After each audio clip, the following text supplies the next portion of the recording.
Welcome back to Lifting the Lid, the podcast where we pull back the curtain on the influencer industry. Today, I am with my co-hosts, Lucy and Seran. Hello. Episode 2. Episode 2, here we are. Let's go. What's been happening with you guys this week? It's been a busy one again, shock. I think I'm going to say that every episode. Yeah. What's been going on this week? Obviously, there's been a lot going on in like the sporting world. We've had the Euros. I mean, none of us are English guys, so sorry. Like, we weren't that into it. Didn't care. No offense. No, and they played it on Love Island, which I found random. But I was watching Love Island. Oh, yeah. Oh, really? Yeah, controversial, sorry. Finding the next big Molly Mays. Exactly. Well, on Molly May. Potential? Yes. Really? But no one yet that I'm obsessed with. Like, Except for Harriet. I'm I seeing love everyone's Harriet. obsessed with Harriet now. yeah. For me, it would be Mimi. I don't know who that is. She's not Has she getting got- any She's screen the one who time. was with Io and now she's with... Oh, Yeah. okay. But she's yeah, not she's getting- beautiful. I know, but she's cool. She's beautiful. very. You're obsessed with cool people. I am, yeah. I thought I knew Tasha Guri would be big. I identified her first episode. Yeah. She's cool. Personally, I love Grace, who was with Joey. Oh, same. I'm obsessed with her. I think she's gorgeous. I think the fact she was also kind of a creator before really helps. Like Molly May was a Yeah. creator before. She obviously was with Joey Essex, and now he is moving mad, to say the Oof. least. If And I was his management, I would be quite stressed by the whole But are thing. we surprised? That man is I'm not sure what to describe him as, a walking red flag. Like, it's he giving- is. I'm not surprised, and I also think it's all part of the brand. I think he knows what he's doing. He's been on reality TV for years. I'm sorry, there's no way he's just like doing these things based on his heart and his instinct. I don't think it's a believe it. bit like Spencer Matthews when he said those horrible words to Louise, but he says that he was playing a character. That was... No, but Heartbreaking. I can't get over that. That was awful. No, I know. You bring that up probably like once a month. It's just like, that's the craziest scene in reality TV for me ever. It is. She even mentions it in her book. Really? I listened need to read it. Guys, it is the best book, like biography book that I've Okay. ever read. Like, my heart broke. I laughed. I love the fact that she reads it. I listened to the audiobook. I'd really recommend listening to the audiobook. I 'cause thought you were a think Kindle girly. I am, but it was on Spotify Premium for Oh, free. fine. So Okay, where? Because I have Spotify Premium, I swear, And and that book's locked. it's locked. I'm sorry. I need to get in touch with Spotify. Get on the free trial of English. I just like malfunctioned. Get on the Audible free trial. That's how I listened to Anastasia Kingsnorth's book. Hashtag ad. Not Joking, it's sponsored. I feel like we've gone about 50 tangents. We have. but We have. Back to Molly May. Yeah. Sport Molly May. This was actually where my original thought was going. yes. Molly May wearing odd muse at Wimbledon broke the internet. And good. the Molly May effect. I mean, I know Odd Muse are already smashing it, but like have no doubt the Molly May effect took hold there because it's influencer brand. I would call Odd Muse an influencer brand, even though Yeah. obviously Amy, that's Amy, founded yeah. Amy, she wasn't necessarily an influencer before, but she is an influencer I love now. her she is content. now. And like she is the brand. Yeah, Yeah, 100%. She's in sure. so many of the photos. She's the face of it. But I think that photo, firstly, of Molly May in that dress was Stunning. Incredible. incredible. But you know what did make me howl was the Beauty Works fringe. So obviously she had the Beauty Works fake fringe, in case I don't I know why I'm kind of doing a think she demonstration. looked No. amazing. I think she looked amazing. Why it made me howl was because her friend Perry, I believe her name is, Okay. bought the Beauty Works fringe about a month ago, and it actually doesn't come cut. So you have to cut it yourself. So Wait, what? Barry's like, oh my gosh, I'm going to have a fringe. And she's so excited. And she clips it on and it's literally like down to her chin. So you have to actually cut it. I guess people have Oh. different size foreheads. Exactly. that's so but it just true. made me giggle because Molly May looked incredible. And it made me think of that video where Barry was like, what is going on? And fair play, like Amy must have been so gassed. Like I saw the thing is, it was so great because obviously Molly May is going to drive sales, it's going to drive traffic Yeah. anyway. But actually, she, I think, used that so well to her advantage, as in on their personal socials. Like, Yeah. really just like jumping on it, making loads of content, being like, Molly May was always on our vision board, like that kind of energy. Yeah, And I think that's 100%. smart. Like, that's how you use a creator wearing your clothing organically or using your product organically to an advantage. I just think Yeah. it's great. And not just by stealing their content, which is what a lot of brands do. True. They actually True that. used it in a positive way without just like nicking someone's content. Yeah, and on a similar thread, All right. this is me being very sarcastic. I did my first brand deal this week. Oh my gosh, how was it? Was it scary? it was really weird. It felt very meta, like me doing a brand deal, as in like, does meta not mean like kind of like full circle, like it's sort of like a universe thing. Like I have my whole career and life I've been doing brand deals and for creators, and now I am doing a brand deal. But I wanted to talk a little bit about the rise of, I've forgotten what the name is for it, but it's EGC, employee generated content. Have you guys seen that? I've heard about this. It's all about, all the rage with Sherlock's. I think they were really the first people to boom at doing it. So Seran, are you going to get on the TBH TikTok? I think not. This was our way of getting Seran to create EGC. You know what, Seran wasn't, sorry to interrupt, but Seran was not down to be making a rubbish little TikTok in her flat when Verity and I were slaving away doing that. But as soon as it's a podcast, she's like, yeah, guys, professional cameras, I'm there. Also, not Lucy doing that down the lens. Yeah. I just can't, like, some people are made to do that. I am not one of them. Like, I do not live an aesthetic enough life to be able to comfortably say, I want to record my morning routine. If I recorded my morning before work, you'd all be alarmed. It would be me like waking up. Is it giving rat girl energy? It's just not the vibe. Like, no one needs to see that. And that's fair. I get that. and I completely get that. But I do truly think that EGC is going to be such an exciting. I agree. I think like there's a difference between, like, I guess, like doing a morning routine like before work, but like doing videos in the office is so different, right? Yeah. Like, I wish we could do things like that. And I think one day when we have like a really cute aesthetic office with our TBH neon sign, then the EGC will be great. it will. But then, like, the thing is, guys, it's a trade-off with the flexi working. Like, I think like it's a really hard one to navigate. But yeah, Sherlock's, I think, were maybe our inspiration for this podcast, kind of. Like, I feel like we talk about Sherlock's a lot and we like their vibe.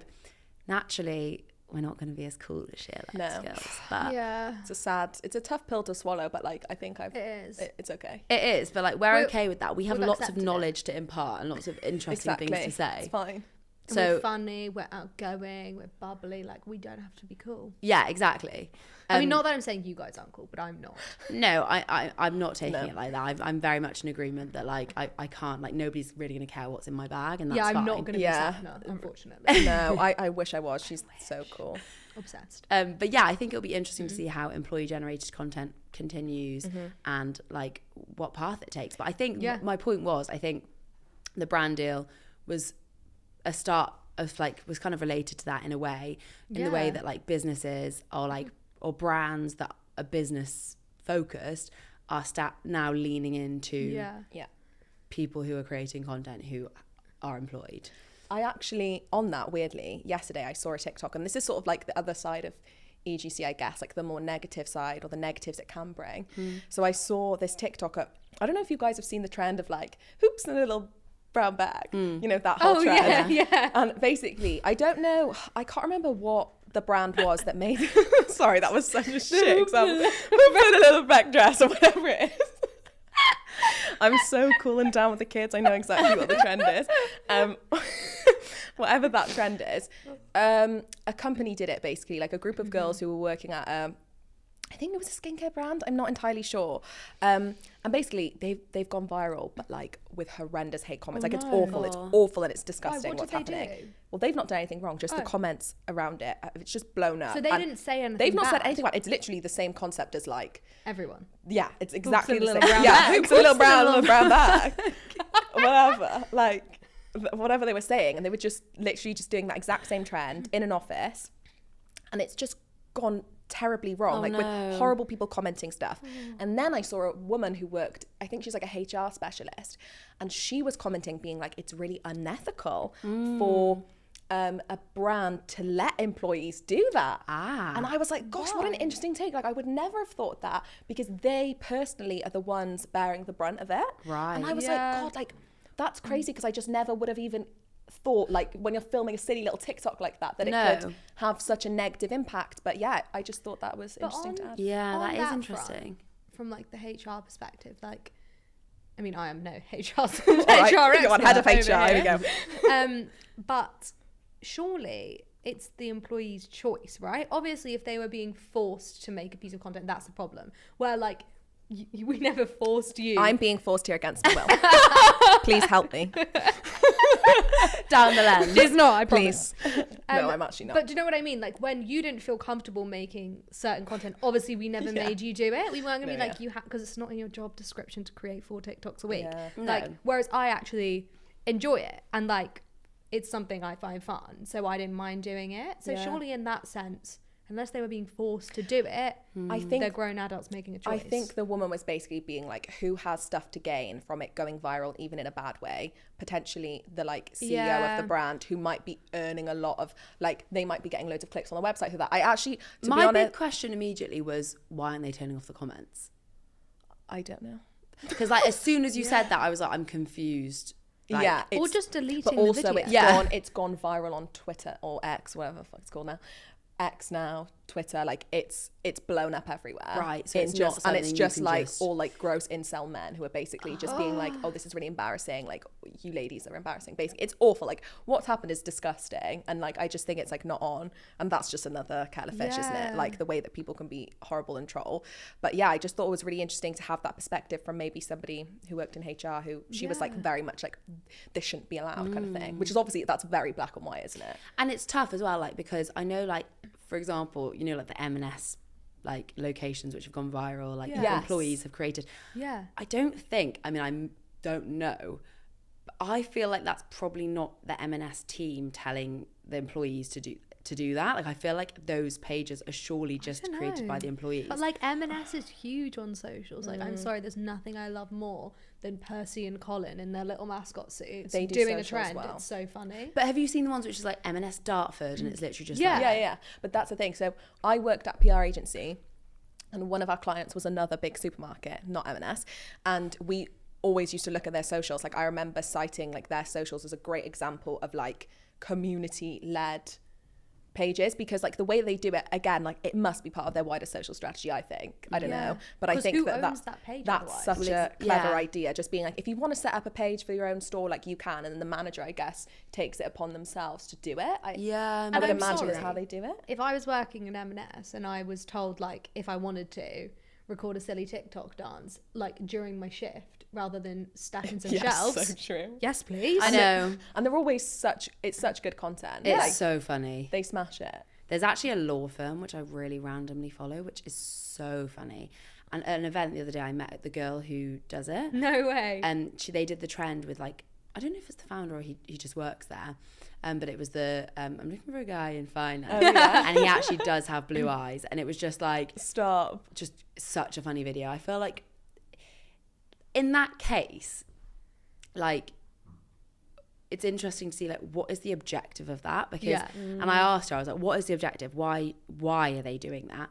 And for them, the objective is to make it look like more of a cool place to work, like as in like to promote, because and get young people to work there, because obviously law firms which are in like regional areas that are like small businesses, people aren't exactly like desperate to work there. So for them it's that, which I thought was interesting. That's so interesting. I guess it is such a good way to like suss a vibe of a place. Like 100%. If, for example, I wanted to work here, like after the fact, I don't know, like I'm talking in obviously hypothetical, but I would be looking on our TikTok being like, yeah, that looks fun. Yeah. Do you know what I mean? I don't know. I just think watching our podcast. Exactly. Look, we're fun guys. I love that it's watching a podcast. I don't know who listens to podcasts. I always watch them. I actually do. I'm such a grandma. Oh, do you? I don't watch podcasts. I'm a grandma. I love that. I think I've only ever watched one podcast, which was Harriet on Saving Grace. Really? I need to watch that. It's really good. Would recommend. So on the subject of Marks and Spencer's, I'm sure you guys have both seen their new viral ambassadors, I think they are. Yeah. Mark and Spencer, which actually when I first watched it, I didn't realise that Marks and Spencer, the Spencer is singular. I've always said it as a plural. So Me too. I feel it's common with supermarkets because everyone says Tesco's, but it's Tesco. Yeah. So anyway, we've got Marks and Spencer. What do you guys think of that? Iconic, genius, incredible. I just think it's so smart. I can't. I love it. I think it's great. And I saw it all over LinkedIn. Weirdly, I didn't actually see it. I saw like influencer marketing specialists talking about that as opposed to actually seeing the campaign. how do we think that came about? Do we have, what's the tea? I know. I know what the tea is. Yeah. Give it. So I actually saw this on TikTok through a clip with Spencer and Vogue, on their yes, podcast. I know the one you mean. And he was basically like, for the record, guys, everyone's like saying, oh my gosh, well done to the M&S socials team. But actually, it was my idea. He pitched it to his talent manager. Yeah. His talent manager then goes to M&S and is like, this is the idea, gets Mark's management on board. And that's how it happened, which I think, like, fair play. Say what you want about Spencer Matthews, but that's a great idea, that right there. It is a great idea. And both of them fit the brand really well. Do we think they're friends? They look like they're friends in the content. I just think it's also even better that he was on Towie and he was on Made in Chelsea. Yeah. Like, that is another nostalgia undercurrent of, like, the thread. It's just perfect because like they've both come from such opposite ends of reality TV, and I just think it works so well because they're kind of similar vibes now, whereas back then I feel like rewind 10 15 years ago, they were very different energy. Oh yeah. But what I think off the back of this whole thing is even better is all the brands that have jumped on the back of it. Oh. And I think that is just such a good example of reactional content and not having your content calendar planned out 3 months in advance. Like with Matt and, no, what if they had like Matt and Alan and Pry and Mark. Yeah. And it's just brilliant. I haven't seen any Have of you this. not seen this? Oh, It's so good. And I think Aldi have done Alan D. Yeah. Or like somebody did one. Yeah, but and which are the creators? No, it's just people that with work in the colleagues. shop. Yeah, with employees. So funny. Okay. So we'd So be good. like, hi, I'm TBH and you'd be talent. But that's not funny because obviously that's not nice. So that was a really bad example. You could do like T and B. T and B. Like T, like short for Tia, and then B, short for B. Where's short- the H? I don't know. Harriet? Yeah. What? Don't think you get the point of it. I don't think I do. So it's like two people come up and be like, you know how Mark and Spencer were like, I'm Mark and I'm Spencer and we're Mark. Okay, yeah, I do get it. Spencer. So, yeah, Actual but Harriet might be called H. Yeah, Yeah. that's true, yeah. But like Matt and Alan. Was Matt very and good. Alan's genius. And Alan D. But yeah, I can't think of any others. Yeah, there was loads and they're really funny. They are. And it's just clever. I think it shows as well. Like, another point about Marks and Spencer's, I swear this is not sponsored by Marks and Spencer. I wish. Same. But they did a great piece of reactional content with Holly Morris, who I am obsessed, in love. Like, I just think she's incredible. Also, she used to be a strategist, so she's so clever. I will say as well, like, I don't know if I can say this, but I feel like obviously she's signed now. I'm not a poacher. I'm not about that. But I do feel like there was potential. She follows me, I follow her, we're back and forth. She could have been on the TBH roster. I feel like she would have been a great fit. She would have been a great fit. Holly? No, I'm joking. Yeah, Holly. No, I'm sure she's very happy where she is. Yeah, I think she is. She's smashing it. We love DDA. They're great. So definitely not that. But it's just sometimes when I see that, I am like, oh, because I find her hilarious and I kind of want her to be my friend. Same. Yeah. I think she's so cool, and I think you can tell that she used to be like a creative strategist. So she basically, I think M&S approached her to do an idea about the Euros. You know, she's been doing those videos on the whiteboard, and it's like, what will happen if we win the Euros? And they basically approached her being like, if we do win the Euros, like the semi-final game, can you do a video and explaining, like doing the maths and like talking about M&S or whatever? And she was like, yeah, cool, I can do this. Like, they approached her, they saw the style of content that she was doing and that she was smashing it and getting really good engagement. And that was just such a good example. I saw she did a post on LinkedIn about it, of how she can work with brands and just like create these really exciting reactive content ideas, which I think is something that brands aren't great at. And I think that was really good. And I think also like that is something that I feel like we beat this drum day in, day out to creators, but it's like how you can find formats which brands can see themselves fitting within. Yeah, for sure. And I think she's done that really well, given previously a lot of her content was like comedy style content. And I think it's something that comedy creators really struggle with. Yeah. Is finding, if you do skits, how on earth do you naturally fit a brand into that? And that's where she's done really well by, like, she is a comedy creator. She's kind of like become more of like a lifestyle entertainment creator, but she's managed to find brand formats that she can fit loads of brands into, like with across categories, which is really, really great. Slay. Well done. Well done, Holly. So last week we did Rumour Has It, and this week we've got a segment called Research Has It. because we wanted to look at the other side of things. We wanted to discuss some hard data within the influencer space. And I've got some good stuff, guys, that I've saved as a surprise. I haven't shown you this. So thanks to Sphere London, we have got this data about the influencer marketing space and the influencer marketing industry. What I asked for was some of the splits between men and women in the space, because I just thought it was interesting and they were already actually doing this data. So I've got a couple of stats. The first one is in 2023, 44% of men in the influencer marketing industry received a bonus, whereas only 35% of women did. Ick. So this is not creators. This is like people like us, that people working in marketing and stuff. I mean, that's not good and also not surprising. Is that bad? Weirdly, it does surprise me in a sense. And I don't know, maybe I am naive to the wider industry, because obviously I've only worked in TBH and there's three women and one man in TBH in terms of full-time staff. But I had always assumed that this industry was more female dominant, and there's more females, but maybe that is not the case. But that doesn't necessarily mean that there are more men working. It just means they're getting more bonuses. Oh yeah. Yeah, Do but you know no, what I mean? but I still think that's a good point. But yeah, no, it's true. Because that's exactly kind of what I would think as well. I would have thought that there are more women working in the space. I've got another bit of data which splits that out, but I've not like properly looked at that data, and we can discuss that next time. But it is majority women working in the space in junior positions. Because I was going to ask, what was the split like at Gleam? More women in junior positions, men in senior positions. Women are slightly more concentrated in junior influence marketing positions, 17% compared to 10% for men.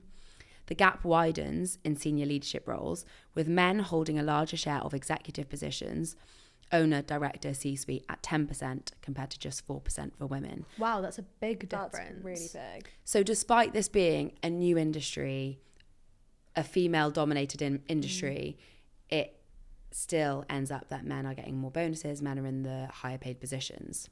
That's wild. That's I would crazy. like to hope that as the industry grows, and I feel like we're almost still in the kind of first phase of like the CEOs that are CEOs now probably started at the top when this industry kind of began, but hopefully like that cycle will change and more women will grow with the industry. I would say, I don't know about you, Seran, that I majority deal with women in my job. Yeah, I'd say. I feel like the men stand out to me. I'm like, oh yeah, man, I'm like, whoa. whoa. Yeah. But yeah, it's really sad, I think, to hear those stats, and especially in an industry that is so new. Like, I think you expect it, not that makes it right, but you expect it in like finance and insurance and all those kind of worlds. But I think in a world that is so female dominated, to see that those stats are still bad is really disheartening. And anecdotally, like, I have noticed that even where there are female founders, there are still men on the board. Yeah. So it will be men that are getting the bonuses in that case. And it will be, even though you're like, great, a female founder, it's very likely that it's not fully female owned. Yeah, and do you think is that down to like who's investing in the business, or? I think it's down to who's investing in the business. I think it's down to women feeling like they can't do it on their own, or like not necessarily having been brought up with the confidence to feel like they can do these things by themselves. I mean, that kind of leads on to something that was very topical this week, was Grace Beverley obviously signing her massive funding round with Tala, and she speaks very openly about how such a small percentage of investment goes to women. And I think that's something she speaks very passionately about. Obviously, you know her a lot better than we do, Verity, but I think that's incredible that she's like, pardon the pun, lifting the lid and making that conversation happen, because it's so important. Yeah. And it's obviously this whole thing of like, people hire people that look and sound like them. And so men who have founded businesses are more likely to hire men, and like white able-bodied men at that. So therefore they're more likely to give bonuses to those people, and it stays in the same circle. And that's obviously the same as in the instance where Grace is talking about it, like actually securing funding for your business, where it's like a cash intensive business and you need the capital to make it happen. the people who often like have the capital aren't necessarily women, and therefore women are receiving less funding. So I think it's so amazing. Like what she's doing is incredible. And there's a conversation that needs to be talked about. So it's so good to see that happening. Yeah, definitely. I think she's great at bringing to light these topics, because I don't think I ever would have realised like how little money gets invested into female-owned businesses. Like that would have been something that I would have just assumed like would have been probably even Stevens, because in my head I'm like, oh, like that seems like, I don't know, in my head it just wouldn't cross my mind as having been like an inequality of anything. So I think it's great that she's talking about it and bringing to light those topics. Me too. Girl power. Now we are back with another listener's dilemma, or creator dilemma. Is that what we're calling it? I think listener's dilemma, because it might not always be a creator. Exactly. True. Okay, we're back with another listener's dilemma. Sonia, take it away. Thank you very much, Verity. So, last week I was in negotiations with a brand, and they're a pretty big high street brand in the UK. And I was speaking with them about getting a £100 gift card, which is obviously ideal to get some new clothes for my summer holidays, all going well. And we agreed to everything, and they were about to send me the gift card, and then they said, oh, by the way, there's 6 months organic usage and uncapped paid usage on all of the content you make. And I obviously pushed back asking if they had a fee for this, and they said, nope, this is it, take it or leave it. And also, just to caveat, they wanted the content within 24 hours and I had to shoot it at a specific location. What should I do? Interesting. Okay, so contextually, this is our non-exclusive roster, which is generally emerging creators who are learning about the space, and we can provide wider support on that.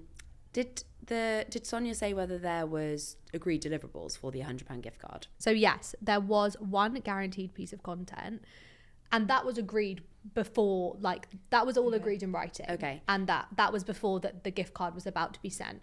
And then once that was all agreed, the brand then suddenly sprung on all of this usage. And what I think is really disappointing to see in this situation is a lot of brands, and I am generalizing, but we do see it very often, especially with unmanaged creators. Brands just think they can chuck in usage left, right and center because creators don't know what it is and they don't know that they should be charging for it. And I think for a bit of context here, because obviously usage is a term that we use every day, but before I had this job I had no idea what it was. There's two types. Organic usage is when the brand can use your content organically on their page, and you usually want to agree to obviously an amount of time. This time it was 6 months. And then paid usage is when the brand can put paid spend behind your content to boost it, and you should be charging for both. So yeah, with this creator having to do that stuff for free, do you think they should have proceeded with the deal because it was a well-known brand and they were getting a £100 voucher? I mean, that's a lot of usage. Like, that's a lot to be added on. So like, was there no organic usage agreed prior? No. Literally, it was just the one TikTok or whatever. Which for a £100 voucher for a store they like, they thought, fair enough, it's worth it. I think it's like a personal thing, right? You put in those boundaries in place. Yeah. But I think to put on that much extra usage, I don't know, I feel like that's not something that maybe you should proceed with if they're not willing to pay for it. Like, that's a lot. I think it's case by case, isn't it? Like, it depends like where this creator is in their journey and like what other deals they've got going on, and whether it's going to restrict other deals that they have going on, or whether it's, you know, not, and whether they feel excited about being associated with this brand or whether they don't. Sometimes I do feel with smaller creators it is good to like go ahead with these sorts of partnerships so brands can see that you're working with other brands and how you work with other brands. But like, I think it is a bit of a case by case. I think they need to decide whether they think also, could this turn into another partnership? Like, could it be that the brand will come back and love the content and they think they can really impress with this, and then therefore they can turn it into a paid deal? So you have to take all those things into consideration when you're making a decision like that. But how do you guys feel about also the fact the brand was saying they wanted the content filmed within 24 hours? It had to be at a specific store location and they wouldn't cover any travel.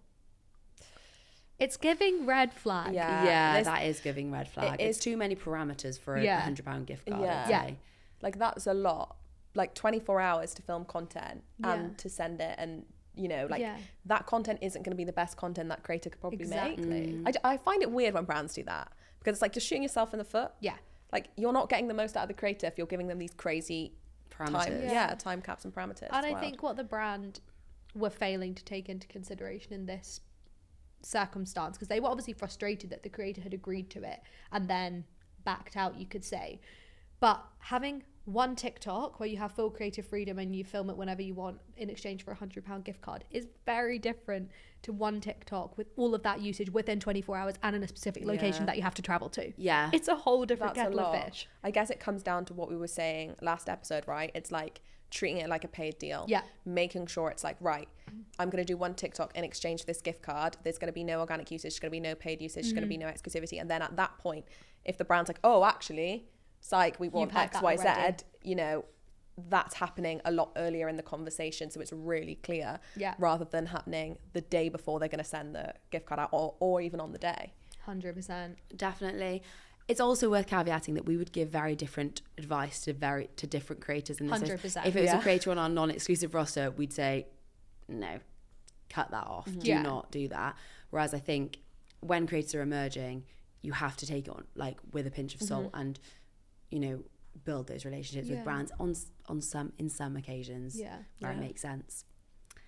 Before we wrap up, I just want to tell you about the next 2 episodes that we have coming out.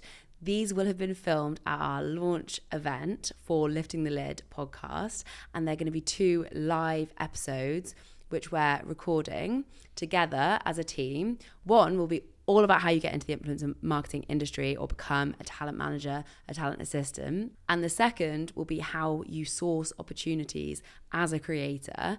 Both will be hosted by me. The first one will be with Seran and Lucy, and the second one will be with 2 creators on our roster, Michelle and Clouds. I'm super excited to say that event and the next 2 episodes are sponsored by Riser. Riser is an app where you can source opportunities as a Gen Z or millennial. It's kind of like Bumble for your boss, where you're able to swipe through opportunities. So it's super user-friendly, and it's going to change the game when it comes to recruitment. Thanks for listening to episode 2 of Lifting the Lid, and do not forget to follow, subscribe, wherever you get your podcast. We are loving doing this. It's so fun. So fun. And don't forget to follow us over on our socials as well. You can find us as @TBH Talent. And we're also on YouTube. Just search Lifting the Lid. See ya! Woo!